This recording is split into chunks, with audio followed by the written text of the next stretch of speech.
of all, let me put on some powder. Alright, that's okay. Mommy Ireti Ghanaian, let's me know down for you.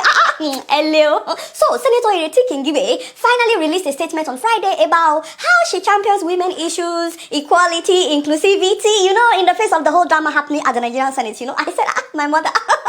You shouldn't have even bothered. It's a very long something. You guys can read this later on Twitter. But then she said something that caught my attention. She said, as the chairperson of the Senate Committee on Women Affairs, I did not know that she chairs such an important committee.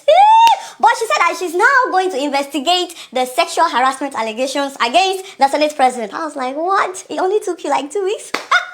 Your committee that was supposed to be on top of this thing. Mommy, you did not even try. In fact, forget. Let me just read the comments by Nigerians. Because you guys know Nigerians, they like to talk. Hey, baby, they have no filter. Queen B said, you are a shame to womanhood. Auntie Queen. How can be calming down now? That is my job. You were silent all through when Natasha was bullied up and down. No words from you. You've forgotten that we all stood by you when Wike was after you. Ooh, father!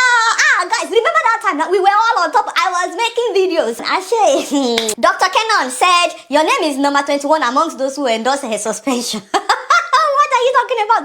By the way, we will still talk about this because some lawmakers are saying this is just the attendance sheet that they signed, that it doesn't mean that they endorsed her suspension. Toby Akimbo said, whoa, you fumble go. You join other senators to gang up against Senator Natasha Akpabio in support of a Senate president who is an oppressor. I said, but I told Bieda, Emma Bino. Olamilekon said, don't even waste your time. You go explain tire. You failed FCT people. AQ said, you shouldn't have wasted your time. Your explanation is not adding up. You are a big disappointment, madam. Don't you like Nigerians? They will insult they will insult somebody and they will add madam at the end of and this person is the one that bothered me the most. Uncle David, becoming that. Did you see what he wrote? He said, your best scripture this period should be Psalm 90 verse 12. Teach us to number this. Uncle David's why now? He's not talking about her dying. 2027 onwards has you sitting in your house permanently, so you won't be throwing people under the bus for corrupt sexual predators. I said, man. They're indirectly saying they will not vote for Mommy Ireti Ghanaian at the next election. Mommy, in case you're watching, my mother, you see, you should have just kept quiet. You should Mommy, why are you bothering yourself? Benny, I'm the only one that will tell you the truth. Why are you bothering yourself? You already made your stand known. On national TV, you told us that Senator Natasha Akpabio should have kept quiet because according to you, silence is golden. I'm actually really curious about why she suddenly wants to investigate because you guys know that Senator Natasha, while attending the UN 69th meeting of the Commission on the Status of Women, reported what had happened to the Interparliamentary Union, to which their president, that is our mother from Tanzania, Dr. Tulia Ackson, said that they would also hear from the other side as well before taking any action in order to allow for fair hearing. But hopefully Senator Akpabio will not say, I don't answer to women, they want to hear from you, Uncle Senator Akpabio. So this is how it's supposed to be, by the way. You give both sides fair hearing, something that our lawmakers in Nigeria apparently don't understand. You don't say that a case is dead on arrival. You listen to both sides. Because how do you explain the fact that after she reported at the UN, our men lawmakers decided to pass a vote of confidence in Akpabio? We do not only stand united around our mandate, but that we also communicate this clearly to members of the Nigerian public by moving a vote of confidence in the Senator Godswill Akpabio leadership of this Senate. What's that? What does that even do? You are passing a vote of confidence. Never mind. So I'm curious if Senator Ireti wants to now investigate because the UN now wants to investigate. I don't know. Either way, we are happy that she now wants to investigate. Thank you, mommy. Better late than never. We are looking forward to the report from your investigation. Now, guys, the big issue that we have on our hands right now is finding out that chairman of the Senate Committee on Ethics, remember, Uncle Neda Imaswe, was not just disbarred in the America or move closer. He might have committed a crime. Allegedly, don't quote me. Not just small crime, but a major crime, Mufa. Apparently, in 2012, someone called Imran Ismail Badola was indicted in New York on charges of defrauding various banks by obtaining mortgages on properties through fraudulent means, including falsifying mortgage loan applications, they lied on loan applications, and other documents. In short, they committed multiple counts of bank fraud of up to $25 million. Now, according to court documents, guess who was the lawyer who arranged the transactions underlying the substantive bank fraud charges? Yes, Uncle Neda Imaswe.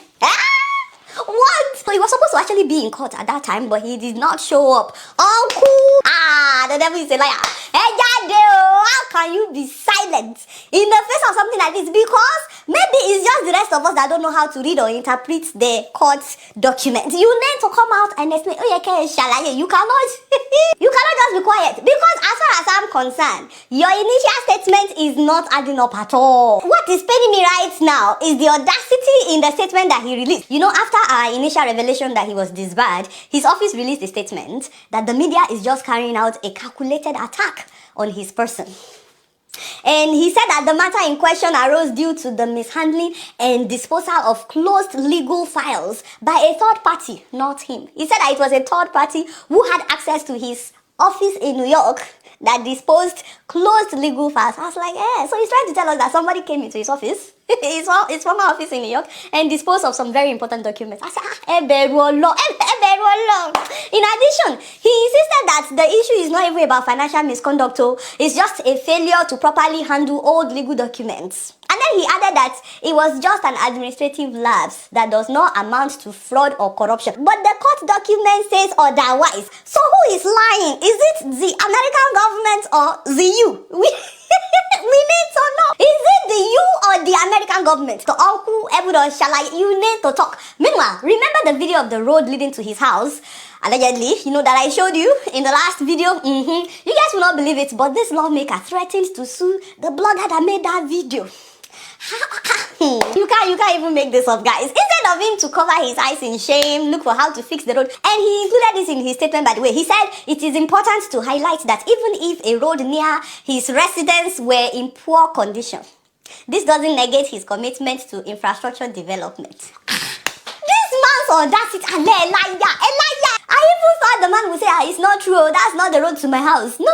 He said even if it were to be true, which means it is true. And the one that paid me to the bottom of my heart and the heart of my bottom, he included in his statement that the media is just attacking him because he's a great leader. In fact, he compared himself with Nelson Mandela. Hello? He said history has shown that great leaders often encounter adversity. And then he said if global figures like Churchill, Mandela, Trump, and Tinubu, okay. I'm not sure where we're going anymore.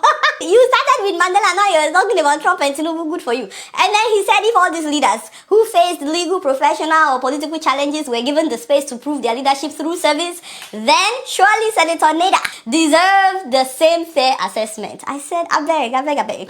Let's move on. Meanwhile, the man is also in trouble, by the way, at the Senate, because some of his colleagues, like I said at the beginning, are saying that they only signed the attendance when they entered. That doesn't mean that they were signing in support of suspending Senator Natasha Akpabio. They are saying they never signed for Senator Natasha to be suspended, though. Now they are asking why the honorable senator included their signature as if they supported the suspension. Unfortunately, it's already out there. I mean, when the Senate president asked those in support say aye, those against say nay, none of them said nay. But now that they've seen that their signatures are circulating, suddenly they want to disassociate themselves. But they are not coming out publicly to say, I didn't support. So we don't even know these lawmakers that are fighting. But apparently this fight lasted for 2 hours. It was a closed door meeting where they were fighting with Senator Neda Imaswen for including their signature. That one doesn't concern us. They are also accusing him of not telling them about the recommendations that he made before announcing it on the floor. They are saying that they were all supposed to see it and make other suggestions themselves, but he did not allow them. I'm like, I don't know what is happening. That one doesn't concern us. But hopefully INEC will do something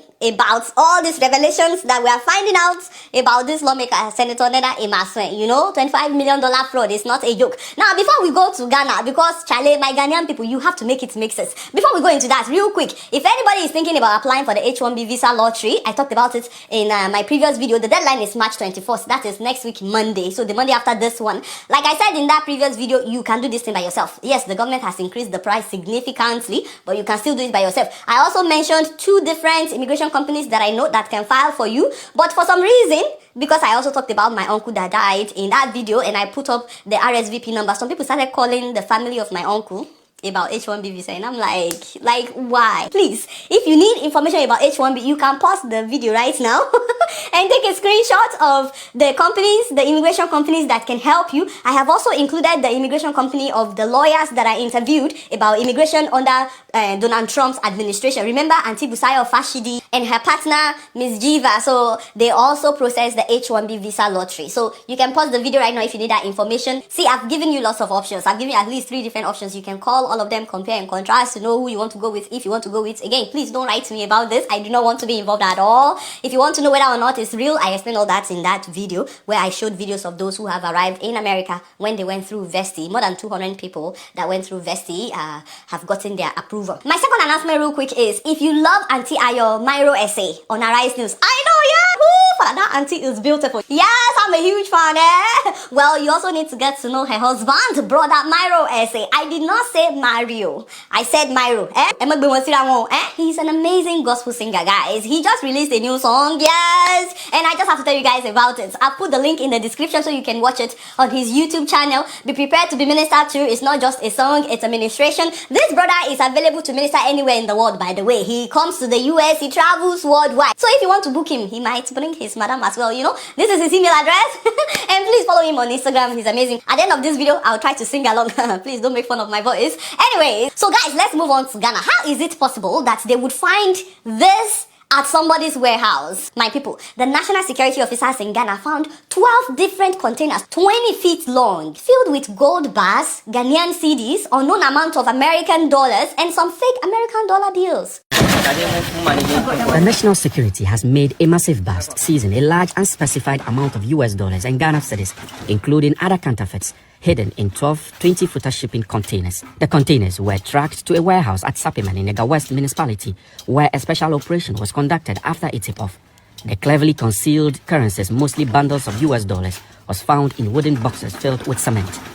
What? What is really going on in Ghana? Like, other boxes opened in the warehouse during the operation revealed extra currencies stashed in boxes that are barricaded with plywood and concealed with charcoal, including boxes of metals suspected to be gold bars, counterfeit notes in 50 and 100 cedis denominations, and fake Ghana Army uniforms and boots. 2 containers are still on the loose, but state security trackers are hot on their trail. what is going on?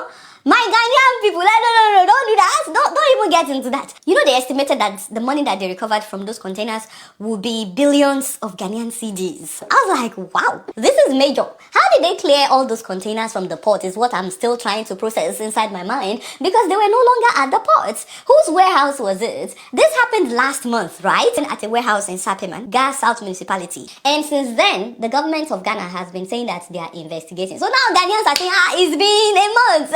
Every warehouse should have been registered under somebody's name. Under whose name was this warehouse registered? Is it that hard to find? Because whoever owns the warehouse should be able to tell us something. Let me know what you guys think about that, because it does not make sense. Huge shout out to the Ghanaian National Security Officers for not just busting this, but making it public that they did, even releasing a video for us all to see. However, it is also kind of disturbing that all these 12 different containers went through the ports, got to the warehouse before they got busted. I'm not saying that we do better in Nigeria, but hey, me, I thought that Ghana would do better. So it's kind of worrisome that it got to a warehouse. In fact, they were tipped off. That's how they got to know. So if someone had not hinted them, they wouldn't have known. Because now people are asking questions. What else has gone through the ports without the security officers knowing? And people are also asking, what is happening to all the money that was seized? You know, because that's a lot of money. So hopefully this case will not be swept under the carpet, and hopefully the government will be transparent about the whole thing. It's really so sad how, Ireti Ghanaian thinks that she can go on national TV, commonizing what Natasha has said, and then making Akpabio look like a good person, and then wakes up because people have given her feedback, wakes up one morning to try to make Abuja people happy. I won't say Nigerians, I will say Abuja people happy, because she feels that we have told her she was not going to go back. She has gotten the heat. We voted Ireti Ghanaian because she came under Labour Party and because of Peter Obi. And if you look at this matter critically, you see that Peter Obi gave it's like Peter Obi was used as a ransom for a lot of people to go into political office who never thought they can ever win. There's a guy, one Base Akiba in Calabar, the same thing happened to him rather. He was sleeping when they woke him and said Labour Party won. And that's how he's in the House of Reps. Those of you who have been following me since 2023, you know I made a video talking about this. This guy was sleeping, but he won because he got a ticket under Labour Party. So Labour Party was making a lot of you win. Then you go into power. You would have just kept quiet, madam. Now you are coming out to say, oh, you are the person who is in charge of women affair, whatever, in the Senate. You are going to handle it. Madam, you would have kept quiet. Now you are doing medicine after death. And you are not even coming out to say it boldly. You are just going around the corners. As regards to the man that was busy supporting Senator Akpabio, you see the kind of crime he has internationally. They have banned him now. That is how life is. When people fight against you, there is a God who is always there to vindicate you. Let's also go back to Ghana. Now, who are Ghanaians? People are crying in Ghana that there is no money. People are hungry, and people stashed dollars in iron boxes and in covered with wood. And then people are hungry. One will begin to wonder, is it that is a past administration that did that kind of stuff? Because that kind of thing needs to be cleared from the port, from your port authority. They need to clear it, but the clearance need a name. I'm not calling anybody, but I feel that this is an embarrassment internationally, that this whole matter had brought a huge embarrassment to West Africa. That's my own take. It's really, really embarrassing, because I can't even imagine that you all went through this route just to hide money. It's serious. And see how they were just opening and carrying money. Then some people, they also kept fake CDs there. Like, who would do a thing like this in that kind of warehouse? Because a warehouse, I don't know. Could it be that the person sent the money from America and kept it in that place? For what reason? Because this is why Ghanaians are also reacting, that this whole thing happened a month ago. Until now, they've not gotten the feedback as to how far they've gone handling this issue. Guys, thank you for watching this video. Please like, share, subscribe to the channel. I want to know your thoughts on the comment section. All this that is happening is in West Africa. Haven't you seen that some African leaders are not ready to be held accountable, but they want to be in the corridors of power all the time? You can even see that Tinubu has started even doing campaign. We saw buses this morning with 2027 Tinubu's picture and his wife. They are already campaigning, and this is what they do. They come into power to get more money, for influence, and when you talk, they come for you. It is really well with Nigeria, because I don't know what to say. Nigeria is, the way people see Nigeria is because of the bad leadership. Outside the bad leadership, Nigeria is a very sweet place to live, and that's why most celebrities have the money, but they've not relocated. Haven't you asked yourself why Davido still lives in Nigeria? Haven't you asked yourself why all these big top celebrities, content creators who can afford to buy citizenship are still living in Nigeria? Some of them only got citizenship because they want to just keep it like it's a status symbol kind of thing. It's not because they want to really go to those places to stay. We are in for a big show if, as Nigerians, we cannot speak up. And then the people who have spoken up, they are haunting their lives. No, this is wrong. You don't want us, Tinubu don't want us to go out to protest. Now people are protesting again. He's coming for them. So very soon they will say they have banned social media. They don't ban social media because a lot of us are making a living through social media. A lot of us Nigerians are making a living through social media. Because the monies they pay us even in our offices are nothing to write home about. And this is why we must always speak up when things are going south. See Akpabio now, he is just sitting down there, and right now the blog that has been exposing so many things about Akpabio, they have brought down the blog. In fact, deleted most of on Instagram, they've deleted most of the explanation, the blog, and things that the blog has, exposed. They have deleted it because they went and reported the post. So it has come to that point where people can no longer say their minds as regards the government. They have so pocketed everything, and that is what they have done about the Senate. It has become the rubber stamp Senate, where everything is the eyes have it. Everybody is the eyes have it. So it's really sad. And I came out here to say this, Nigerians, no matter how much they push back, let us pick up when it is wrong. Because they are the ones rubbing off and giving us a bad name. See Ghana. Ghana has been exposed. Nigeria has been exposed.